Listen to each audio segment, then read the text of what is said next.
ஸ்நேகித நேயருக்கு வணக்கம். இன்னைக்கு நம்ம ரொம்ப முக்கியமான டாபிக், அதாவது மேல் இன்ஃபர்டிலிட்டியை பத்தி பார்க்கலாம்.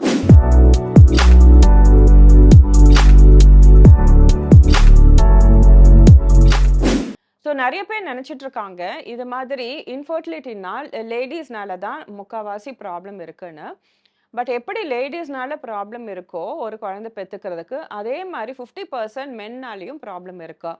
ஸோ அதனால இப்போ ஒரு இன்ஃபர்டிலிட்டின்னு ஒரு கப்பல் வந்தாங்கன்னா, நம்ம 2 பேரையும் வச்சு தான் நம்ம டெஸ்ட் பண்ணணும். அதே மாதிரி ட்ரீட்மெண்ட் 2 பேருக்கும் சைமல்டேனியஸாக கொடுக்க வேண்டியது இருக்கு. ஸ்நேகிதி நேயர்களுக்கு வணக்கம். இன்னைக்கு ரொம்ப இம்பார்ட்டண்ட்டான டாபிக், அதாவது புவர் ஒவேரியன் ரிசர்வ். அதாவது நிறைய லேடிஸ்க்கு பார்த்தீங்கன்னா, இப்போ எக் ப்ரொடக்ஷன் ரொம்ப கம்மியாகவே இருக்கு. இது வயசாகி வர்றது வேற விஷயம். இப்போ என்னன்னா, நிறைய சின்ன வயசு பிள்ளைகளுக்கும் இந்த ஒவேரியன் ரிசர்வ் கம்மியாகவே இருக்கு. ஸோ இதை பற்றி இன்னைக்கு நம்ம பார்க்கலாம். ஸோ எதுக்காக நம்மளுக்கு இந்த ஒவேரியன் ரிசர்வ் பற்றி நம்ம தெரியணும். ஸோ ஒவேரியன் ரிசர்வ்னா நம்ம ஓவரீஸில் எவ்வளோ எக்கு இருக்குங்கிற பற்றி தான் நம்ம கணக்கு பண்ணுறது தான் ஒவேரியன் ரிசர்வ். ஸோ இது எப்படி நம்ம டெஸ்ட் பண்ணுவோன்னு கேட்டிங்கன்னா, ஒரு சிம்பிளான பிளட் டெஸ்ட், அதாவது ஏஎம்ஹெச் ஆன்டி முலேரியன் ஹார்மோன்கிற பிளட் டெஸ்ட் பண்ணி பார்த்தோன்னா அவங்களுக்கு எவ்வளோ எக்கு அவங்க ஓவரியில் இருக்குன்னு தெரியும். நல்ல அதாவது நார்மலா பார்த்தீங்கன்னா, அப் டூ 2 டூ 4 அது மாரி இருக்கும். பட் சில பேருக்கு பார்த்தீங்கன்னா, நான் ரிசர்வ் ரொம்ப கம்மி. ஈவன் 0.2, 0.3 அவங்களுக்கெல்லாம் சுத்தமாவே எக்கே இருக்காது. பட் எப்போ நம்ம ரிசர்வ் கம்மின்னு கன்சிடர் பண்ணுவோம்னா, அவங்களுக்கு ஏஎம்ஹெச் லெஸ் தென் 1.2 இருந்துச்சுன்னா, அவங்களுக்கு லோ ஒவேரியன் ரிசர்வ்ன்னு கன்சிடர் பண்ணலாம். ஸோ இது மாரி லோ ஒவேரியன் ரிசர்வ் இருந்துச்சுன்னா, நம்ம என்னதான் ட்ரீட்மெண்ட் பண்ணணும்னு தெரிஞ்சுக்கணும். ஸோ ஃபஸ்ட்டு எதுக்காக இவங்களுக்கு இந்த மாதிரி புவர் ஒவேரியன் ரிசர்வ் வருதுன்னு நம்ம அனலைஸ் பண்ணணும். ஸோ அப்படின்னு பார்த்தோன்னா, ஃபஸ்ட்டு அவங்களுக்கு பிளட் டெஸ்ட் பண்ணி பார்க்கும்போது அவங்களுக்கு ஏஎம்ஹெச் கம்மியாக இருக்கும். And at the same time அவங்களுக்கு வேறு ஏதாவது ப்ராப்ளம், அதாவது ஜெனட்டிக் ப்ராப்ளம் இருக்கான்னு கூட நம்ம அண்டர்ஸ்டாண்ட் பண்ணி அதுக்குள்ள சர்டன் டெஸ்ட்டும் நம்ம பார்க்க வேண்டியது இருக்குது. ஸோ அதை தவிர்த்து அவங்களுக்கு வேறு ஏதாவது சர்ஜரி ஏதாவது ஆயிருக்கான்னு கூட நம்ம பார்க்கணும். சம்டைம்ஸ் ஓவரியில் ஏதாவது சர்ஜரி பண்ணியிருந்தா கூட அவங்களுக்கு அந்த ஓவரியின் ரிசர்வ் கம்மியாகும். சம்டைம்ஸ் ஓவரியில் ஏதாவது சிஸ்ட் ஃபார்ம் ஆயிருக்கலாம், அந்த சிஸ்ட்டு ரிமூவ் பண்ணியிருக்கலாம். ஆர் சம்டைம்ஸ் ஓவரியே ரிமூவ் பண்ணியிருக்கலாம். ஸோ இது மாதிரி இருக்கும்போது ஆப்வியஸாக அவங்களுக்கு அந்த ரிசர்வ் கம்மியாகும். ஸோ இது மாதிரி உள்ள சூழ்நிலையில் நம்ம என்ன தெரிஞ்சுக்கணும்னா, இம்மீடியட்டா நம்ம ட்ரீட்டிங் டாக்டர்கிட்ட போயிட்டு இது இருக்கா இல்லையான்னு கண்டுபிடிச்சிட்டு அதுக்குள்ள ட்ரீட்மெண்ட்டை எடுத்துக்கணும்.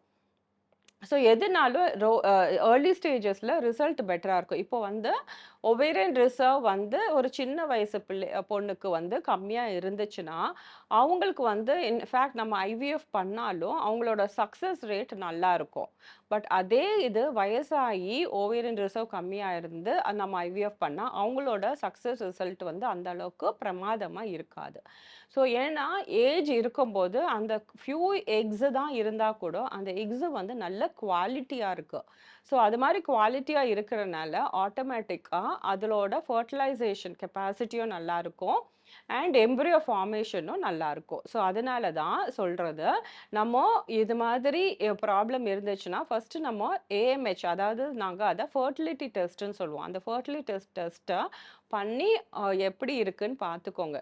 சில பேர் என்னென்னா நினச்சிப்பாங்க, எனக்கு வயசு கம்மியாக தான் இருக்குது, ஸோ அதனால் நான் இதெல்லாம் பண்ணணும்னு அவசியம் இல்லை. பட் அவங்களுக்கே ஷாக்காக சர்ப்ரைஸாக வரும் அவங்க ரிசல்ட் பார்க்குறக்கு. அது மாதிரி நிறைய பேஷண்ட்ஸ் நான் பார்த்துருக்கேன். ஈவன் இன்ஃபேக்ட் ஒரு 25 இயர் ஓல்டு கேர்ளுக்கும் பார்த்தீங்கன்னா ஏஎம்ஹெச் அவ்வளோ புவராக இருந்திருக்கு. அதாவது அப்போனா இவங்களுக்கெல்லாம் அந்த பிறக்கும் போதே அந்த எக் ப்ரொடக்ஷன் கம்மி. ஸோ அவங்களுக்குலாம் 0.2, 0.3 அது மாதிரி இருக்கும். ஸோ அது மாதிரி இருக்கிறவங்களுக்கு நம்ம அவங்கள ஓன் எக் யூஸ் பண்ணி நம்ம அவங்களுக்கு ப்ரெக்னன்சி அச்சீவ் பண்ண முடியாது. ஸோ இது மாதிரி உள்ள சூழ்நிலையில் நம்ம டோனர் எக் ஆப்ஷன்ஸ் தான் கொடுக்க முடியும். ஆர் சம்டைம்ஸ் இப்போ லேட்டஸ்ட் ப்ரொசீஜர் நாங்கள் என்ன பண்ணுறோன்னா, அந்த ஓவரியை ரெஜுவினேட் பண்ணுறது, அதாவது ஓவரீஸை புத்துணர்ச்சி பண்ணுற மாதிரி அவங்களுக்கு ஸ்டெம் செல்ஸ் அந்த ஓவரீஸில் இன்ஜெக்ட் பண்ணுவோம். ஸோ இந்த ஸ்டெம் செல்ஸ் ஒரு ப்ராசஸ், அதாவது நம்ம அனஸ்தீசியா கொடுத்து அந்த பேஷண்ட்டோட போன் மேரோலேருந்து அந்த ஸ்டெம் செல்ஸை ஜெனரேட் பண்ணி அதை ப்ரிப்பேர் பண்ணி அவங்களுக்கு அந்த ஓவரீஸில் இன்ஜெக்ட் பண்ணுவோம். பட் என்ன நம்ம நல்லா தெரிஞ்சுக்கணும்னா, இந்த மாதிரி நம்ம ஸ்டெம் செல்ஸை ஓவரீஸில் இன்ஜெக்ட் பண்ணால் கூட புதுசாக எக்ஸ் வந்துட போகிறதில்ல. நாம் ஆல்ரெடி எக்ஸிஸ்டிங் எக்ஸை வந்து அது புத்துணர்ச்சி கொடுக்கும். அதாவது அதுக்கு பிளட் ஃப்ளோ இம்ப்ரூவ் ஆகும், அந்த என்விரான்மெண்ட் இம்ப்ரூவ் ஆகும். ஸோ அதனால இருக்கிற எக்ஸை வந்து கொஞ்சம் பெட்டராக இருக்கிற மாதிரி உள்ள ட்ரீட்மெண்ட் தான். ஆனால் இதை வந்து 100% நம்ம அஷூரன்ஸ் கொடுக்க முடியாது. வேற வழி இல்லை, வேற ஆப்ஷன்ஸ் இல்லைன்னா நம்ம இதை லாஸ்ட் ரிசார்ட்டாக வச்சு நம்ம அவங்களுக்கு நம்ம இது ஆஃபர் பண்ண வேண்டிய சூழ்நிலை ஏற்படுது. ஸோ இது மாதிரி பண்ணி கூட அவங்களால ப்ரெக்னென்ட் ஆக முடியலன்னா தென் வேற ஆப்ஷன்ஸ் ஒன்றும் இல்லைன்னு நினச்சிக்காதீங்க. அப்படியே சில பேர் என்ன ஆகும், அப்படியே விட்டுருவாங்க. பட் நம்மளுக்கு ஸ்டில் ஐவிஎஃப்ல டோனர் மூலமாக அவங்களுக்கு அவங்க டோனர்ட்டேருந்து எக் எடுத்து ஹஸ்பண்டோட ஸ்பெர்ம் அதில் இன்ஜெக்ட் பண்ணி ஸ்டில் அவங்களுக்கு ஒரு நம்ம ப்ரெக்னென்சி கொடுக்க முடியுது. ஸோ அதனால நம்ம மனசு தளர்ந்துடாம இது மாதிரி நெக்ஸ்ட் ப்ரொசீஜருக்கு போயிட்டு அந்த மாதிரி ட்ரீட்மெண்ட் எடுத்துட்டோம்னா நம்மளுக்கு கண்டிப்பாக ஒரு குழந்தை கிடைக்கும். ஏன்னா இது மாதிரி உள்ள லேடிஸுக்கு டோனர் எக்ல நல்ல ரிசல்ட் வந்துட்டு இருக்கு. ஸோ அது மாதிரி இருக்கும்போது அந்த ஆப்பர்ச்சுனிட்டிங்க நீங்கள் மிஸ் பண்ண வேண்டாம். ஸோ இது வந்து டோனர் எக் ஓட ஐ மீன் ஓவேரியன் ரிசர்வ் ப்ராப்ளம் பற்றி நம்ம பார்த்தோம். ஸோ இனி ஸோ நிறைய பேருக்கு இப்போ டோனர் எக் யூஸ் பண்ணி நம்ம ஐவிஎஃப் பண்ணோம்னா ரொம்ப ஒரு மாதிரி யோசிக்கிறாங்க. பட் ஆனால் என்ன தெரிஞ்சுக்கணும்னா நம்ம வந்து அடாப்ஷன் நெக்ஸ்ட் இது இது விட்டுட்டோம்னா நம்மளோட நெக்ஸ்ட் ஆப்ஷன் வந்து only adoption. So that is also good. But அடாப்ஷனில் வந்து நீங்கள் டைரெக்டாக ஒரு பேபியை வந்து தத்தெடுத்து குழந்தைய வளர்க்குறீங்க. பட் இந்த டோனர் எக்கில் என்ன பெரிய அட்வான்டேஜ் உங்களுக்குன்னா, உங்களால் ஒரு ப்ரெக்னென்சியை கோத்ரூ பண்ண முடியும். அதாவது எக்கு வந்து டோனர்லேருந்து எடுத்தாலும் அது வந்து கரு ஃபார்ம் பண்ணி உங்கள் யூட்ரஸில் தான் நம்ம இன்செமினேட் பண்ணுறனால உங்களால் ஒரு ப்ரெக்னென்சியும் கோத்ரூ பண்ண முடியுது. அதே நேரத்தில் ஒரு குழந்தைக்கு தாயாகவும் ஆக முடியுது. அதுதான் ஒரு பெரிய அட்வான்டேஜ். ஸோ நம்ம அப்படி தான் நம்ம யோசிக்கணும். ஸோ அது மாதிரி யோசிச்சுட்டோன்னா ஆட்டோமேட்டிக்காக ப்ராப்ளம்ஸ் எல்லாமே சால்வ் ஆகிடும். அதே நேரத்தில் நம்ம வந்து இந்த டோனர் எக்கு வந்து நம்ம ஏதாவது ஒரு எக் யூஸ் பண்ணிடுவாங்கன்னு பயப்படவே வேண்டாம். ஸோ இதுக்கெல்லாம் இப்போ மிந்தி மாதிரி கிடையாது. ART rules are very strict. So அதனால ஏஆர்டி பேங்க்ல வந்து இருக்கு. இதுக்காக டோனர் எக்கு டோனர் ஸ்பெர்ம் கொடுக்கறதுக்குன்னு ஏஆர்டி பேங்க்ஸ் இருக்கு.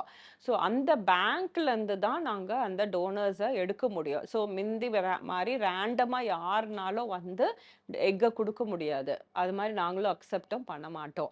ஸோ பேங்க் மூலமாக நம்ம அந்த டோனரை செலக்ட் பண்ணி அந்த டோனருக்கு தரோவாக எல்லாத்தையும் ஸ்க்ரீன் பண்ணி அவங்களுக்கு இன்ஃபெக்ஷன் இருக்கா, ஜெனட்டிக் ப்ராப்ளம் இருக்கா, அவங்களோட பிளட் குரூப் என்ன, எல்லாமே பார்த்துட்டு மேட்ச் ஆனால் தான் நாங்கள் உங்களுக்கு யூஸ் பண்ணுவோம். ஸோ அதனால் டோனர் எக்கை பற்றி பயப்பட வேண்டாம். பை சான்ஸ் உங்களுக்கு ஃபர்டிலிட்டி இஷ்யூஸில் உங்களுக்கு ஒவேரியன் ரிசர்வ் தான் ப்ராப்ளம்னு உங்கள் டாக்டர் சொன்னாங்கன்னா நம்ம வந்து இந்த டோனர் எக் மூலமாக ஒரு ஐவிஎஃப் பண்ணி குழந்தை பெற்றுக்கிறது பற்றி தப்பே கிடையாது. அது ரொம்ப ரொம்ப நல்ல நல்ல இனிஷியேட்டிவ், நல்ல மோட்டிவ் கூட. ஸோ அதனால் இந்த ஐவிஎஃப்ல இது ஒரு லேட்டஸ்ட் அட்வான்ஸ்மெண்ட்டு. ஸோ இதை வந்து நம்ம மிஸ் பண்ண வேண்டாம். ஸோ இன்னைக்கு வந்து நம்ம டோனர் எக்கை பற்றி பார்த்தோம். ஸோ இனி நெக்ஸ்ட் எபிசோடில் வேறு ஏதாவது ஒரு இம்பார்ட்டன்ட் டாப்பிக்கோட உங்களை வந்து மீட் பண்ணுறேன். நன்றி, வணக்கம்.